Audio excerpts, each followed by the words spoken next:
Hi there everyone, Dr. Suneel Dhand, internal medicine doctor. There's another huge problem that we have sweeping our nation's hospitals. It's actually at epidemic level. It's not a disease you've ever heard of before or an issue that cutting-edge therapeutics or treatments are going to solve. All hospitals I've worked in up and down the country, whether they're academic medical centers or more rural hospitals, have had this problem. And the chances are, if you've had a relative hospitalized, especially if they are elderly, that they have suffered with it. I call it sinking in bed syndrome. That's a term that I use. What on earth is sinking in bed syndrome?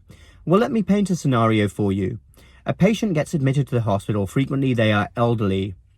While they are being treated for the first 2-3 days, their clinical condition might be improving from a numbers and pure disease standpoint, but they will be lying in bed getting weaker and weaker with each passing day. Their joints will be getting stiffer, their muscles will be getting stiffer, and then they will have a more prolonged recovery as a result when they eventually get up and moving. All doctors see this on an almost daily basis, and it's very sad because many of these patients had good function before they came into the hospital, and because they're so deconditioned, they have been set back in their recovery. In short, we need to get them up and moving much earlier, even if it's just getting up into the chair and doing basic exercises, and this has to be appropriate for the individual patient's level of function. Perhaps it's my own passion for lifestyle medicine and the fact that I'm actually also a certified personal trainer that keeps me in tune to this. I see this as a problem very, very early on in many hospitalized patients. And frequently, actually, one of the most common orders I write for my patients is to get up out of bed to chair 3 times a day and encourage as much ambulation, even just walking within the room as much as possible. The nurses that I work with are pretty sick of me writing that almost every day on my patients.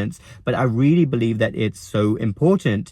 And actually, most medical specialties out there are really bad in this area. The one exception that I possibly see is orthopedic surgeons, who can be actually much more aggressive and frequently are with getting their patients up and moving and getting physical therapy post-operatively. Sadly, another thing that I often see is family members coming into the hospital almost begging for us to get their loved one up and moving because they see this happening before we do. And it's really sad that family members have to do this. This is not the fault of nurses or physical therapists who are often overwhelmed and have their own huge list of tasks to do. It's simply a fact that in the haze of a hospital admission, when we have IV lines, we have beeping machines, other things going on, we forget the bare basics of good healthcare. And this is one such fundamental area where we should never be forgetting the absolute necessity of patients getting up and moving. They cannot be lying in bed any longer than they need to be because it will set them back. And what I would advise anyone who has a loved one in the hospital to do is, if you see this happening, really advocate. If you have to be honest, get on the back of the healthcare professionals to get your loved one up and moving. It will really help them with their recovery.